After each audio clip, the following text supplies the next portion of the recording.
What's new in the world, my people? My name is Cyblade, and welcome back to Sonic Forces for a little bonus episode while I'm figuring out what game to replace Wednesday's gameplay with.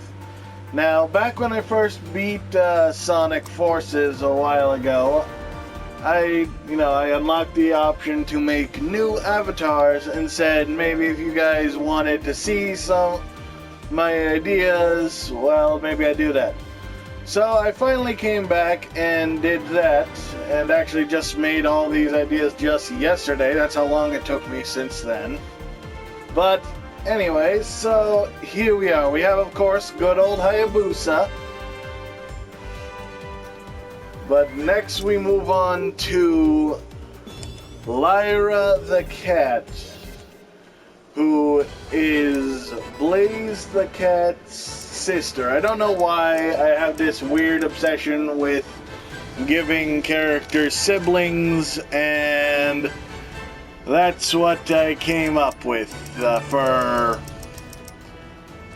Lyra, for Blaze. Came up with Lyra the cat. So, yeah, she's Blaze's sibling from that other dimension her and Blaze come from, with the Sol Emeralds instead of the Chaos Emeralds, and like Blaze, she has her own unique powers. Now, oh crap. Well, what a great start to show off her skills.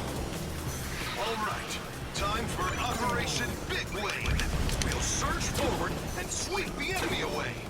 Absurd.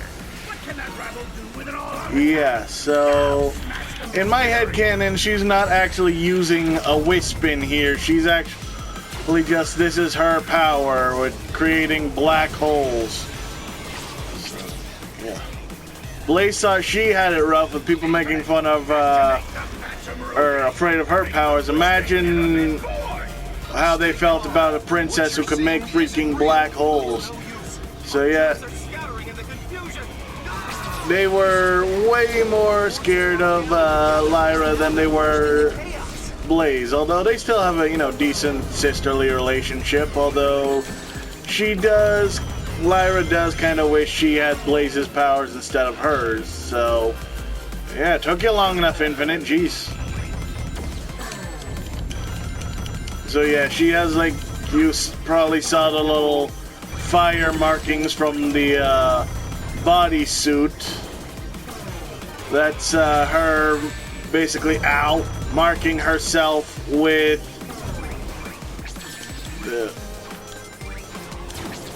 the mark of flame. So, like, imagining herself with Blaze's powers, I guess. I didn't really think that part through, to be honest. So, okay.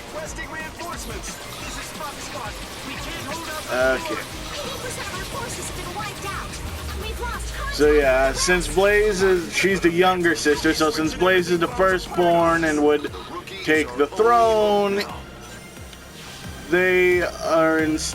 she's like the warrior princess, the guard of the queen is what she essentially is chosen the role for herself as.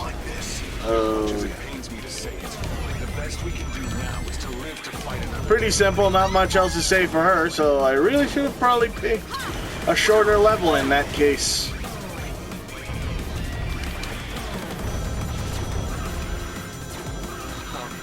Honestly, none of the backstories are really super deep for any of these characters. Probably could be explained. Oh god. Ow. Haha, suckers. Alright, so there we go. That's done, and I chose the name Lyra, by the way, for, as constellation, black hole, space, so, give her the name of a constellation, and the most feminine name I came up with was Lyra. So, okay, new void powers, okay, cool. On to the next one, then, we have, as soon as this loads. I really did not think this through that well.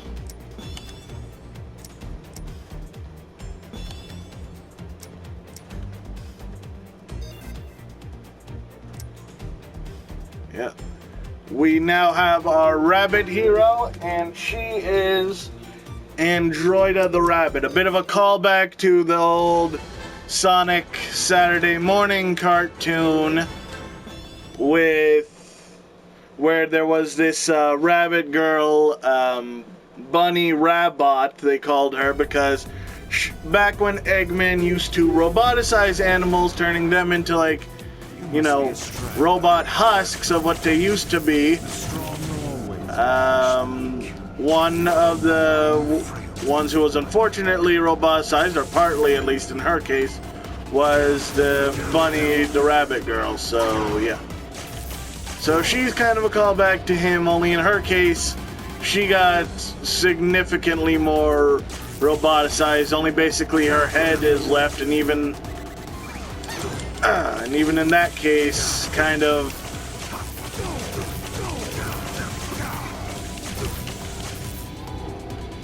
Oh, what's the matter, Infinite? You're not feeling so good? You know, she's got the. Maybe I should just. Well, no, that wouldn't have been fun if I'd stayed on the character menu. Oh no. And those eyes. I feel like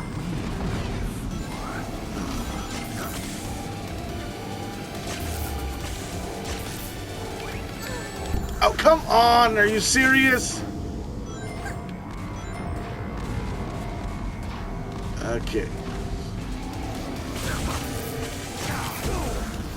Are you serious? He was open to be hit at that point. I call hacks on this game. Seriously. So, yeah, I guess Eggman at some point still decided to roboticize people. I guess, you know, kind of like a punishment for still trying to resist him after he's taken over the world at this point. So yeah, she was unfortunate enough to be captured and roboticized. So that's her story. So now, but this kind of backfired on Eggman, because now, just like with Bunny Rabbit, you know, he's made a super-powered enemy creature that has become his enemy. So a mistake he would live to regret later on. Okay, there we go. That's her out the way then. Got a little bit of a better look at her, and the hair is just because she likes anime and, you know, video games, like, you know, that's essentially her cosplay of their version, whatever version they have of Cloud Strife from Final Fantasy. Moving on then to the resident hedgehog of my created characters here. We have Hades the hedgehog. Now, he's kind of the gag character of the group, kind of just, oh, I forgot to, I gave his shoes to another character, so I meant to kind of change them, but oh well.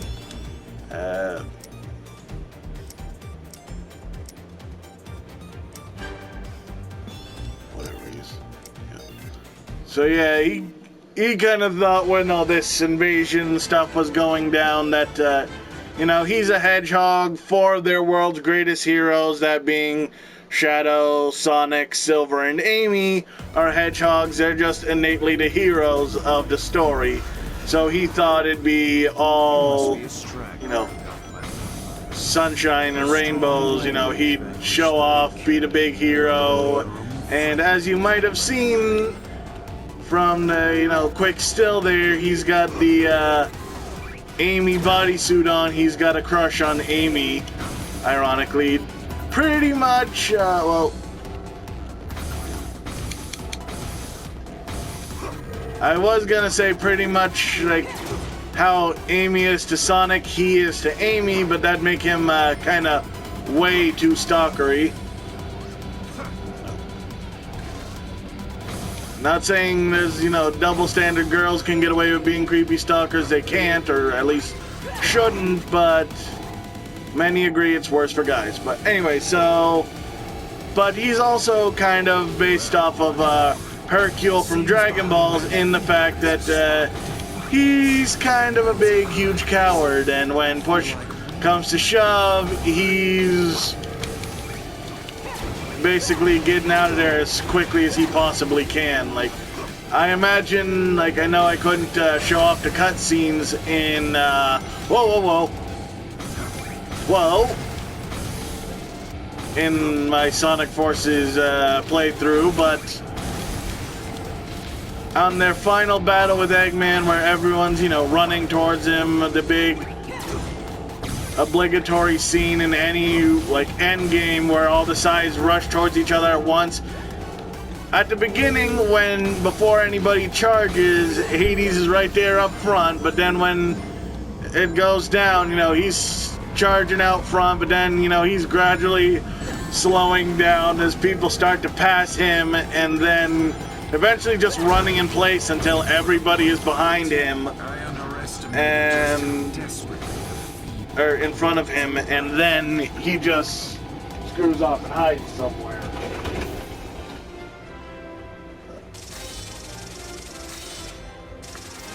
But, you know, if he still, you know, tries to be a decent guy there for his friends, so, like, if something were to happen to, like, Amy or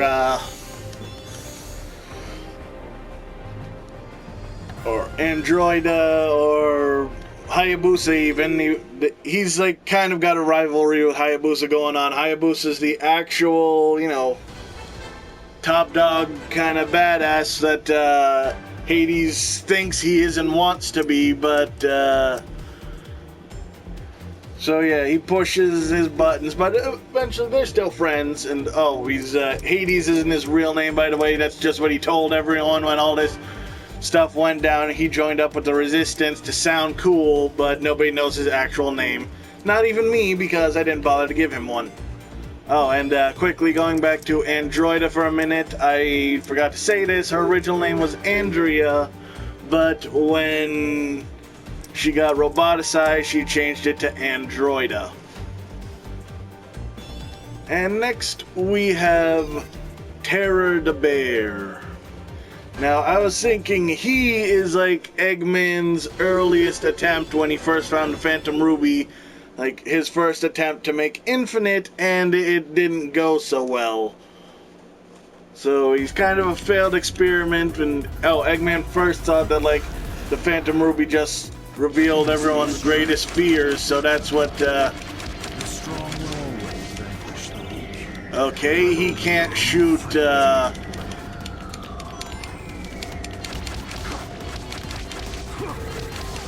Infinite with his wisp, and that's kind of lame. Whoa, okay. So yeah, essentially failed experiment, and we all know from Omega what Eggman does with failed experiments, just trashes them and leaves them behind somewhere. So yeah, Terror wasn't, or that, again, not his real name, that's what Eggman called him because he was going to be the terror to all his enemies. And so yeah, he kind of went the path of Omega, you know, vowed revenge against Eggman and would use his, like, prototype Phantom Ruby powers to, you know, try and counter Infinite as much as he could and just screw with Eggman any other chance he got.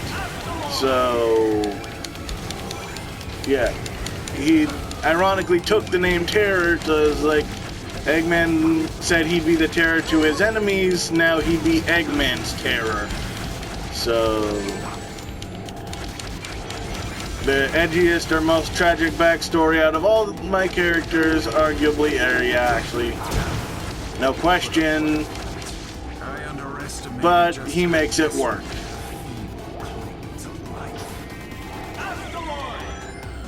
And despite being, you know, supposedly made to be the terror of everything he faces ever, he's actually, you know, a pretty decent guy. Everyone enjoys being around him.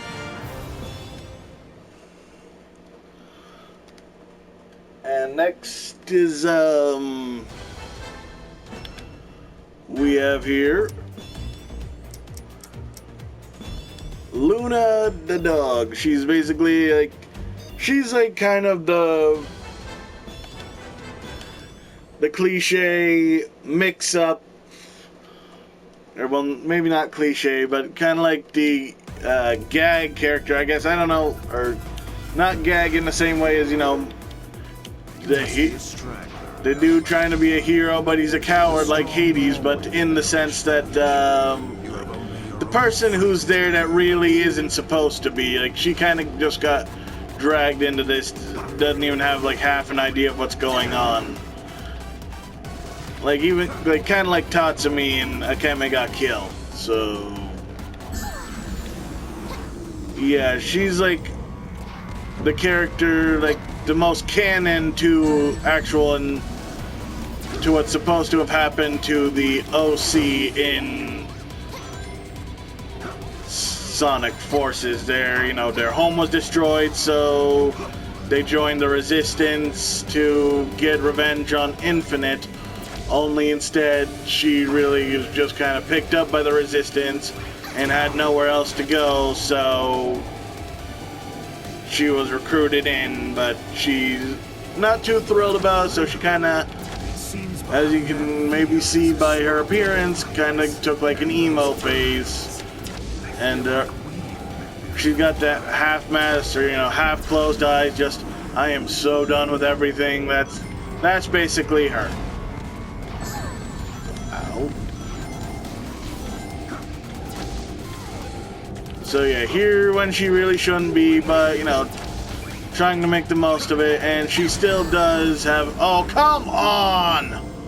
There was no way I could have gotten away from there. That's so cheap.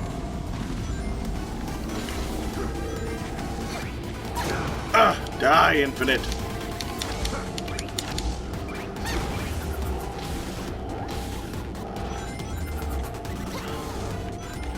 I hate that you can't. Oh, there we go. Okay. Oh, come on! I totally dodged that.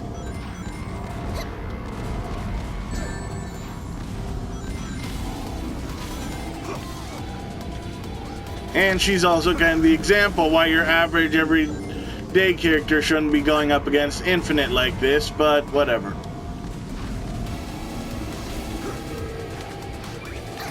Die! Man, a lot of these Wispins kind of suck against Infinite, I'm just now realizing. Oh, hey, wait a sec.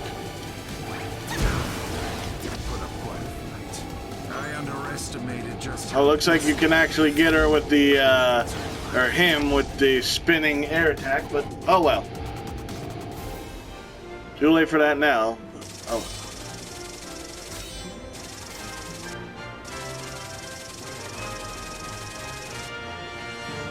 Yeah.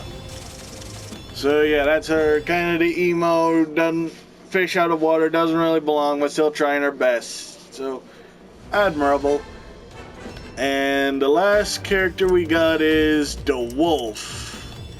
Here we've got Lycana the Wolf, named obviously after, you know, lycanthrope, werewolves, wolf in general, so yeah. And she was like supposed to be a trainee at Gun like Hayabusa, training under Shadow and Rouge, but well, under Rouge more than Shadow, but ultimately when the time came, Hayabusa was chosen over her, so she didn't get in, and then kind of basically just became a pirate to, because she was learning from Rouge, the thief, so... Oh, crap. Stupid, not stopping on a dime. Uh-oh.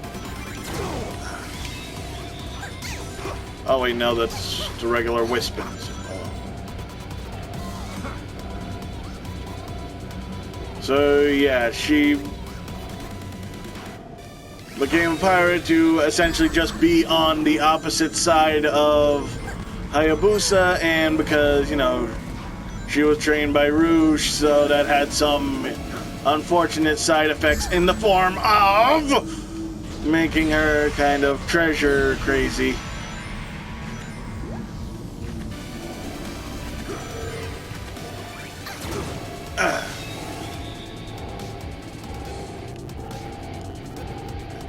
And yeah, she's not like... It seems behind that fear is a spot. She's not like truly evil or anything, kind of like Rouge. She just likes treasure a lot and is just kind of mostly in it to egg on one guy.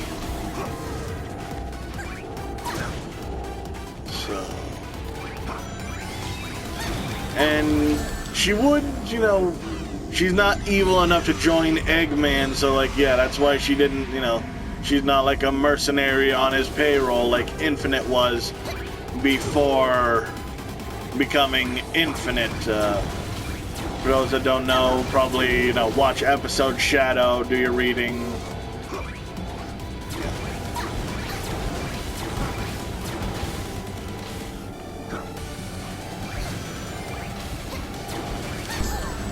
Oh, come on! That is ridiculous.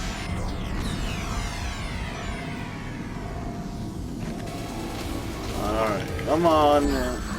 Are you serious? I jumped! I do not know why that went wrong. This game is officially the worst. Oh, God. No. Okay, sit, stay. Oh.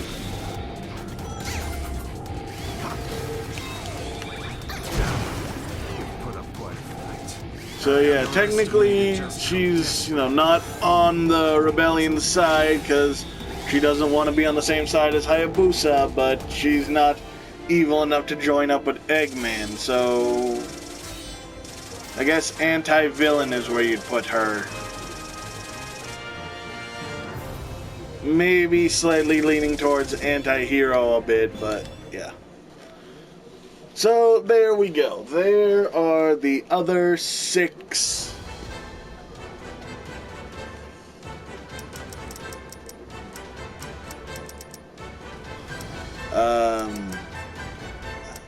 Avatars that I made for Sonic Forces. Hopefully you guys enjoyed them, you know. It was certainly fun creating them all at once, especially. Kind of racked my brain a little bit with that, but I still think I prefer good old Hayabusa in the end.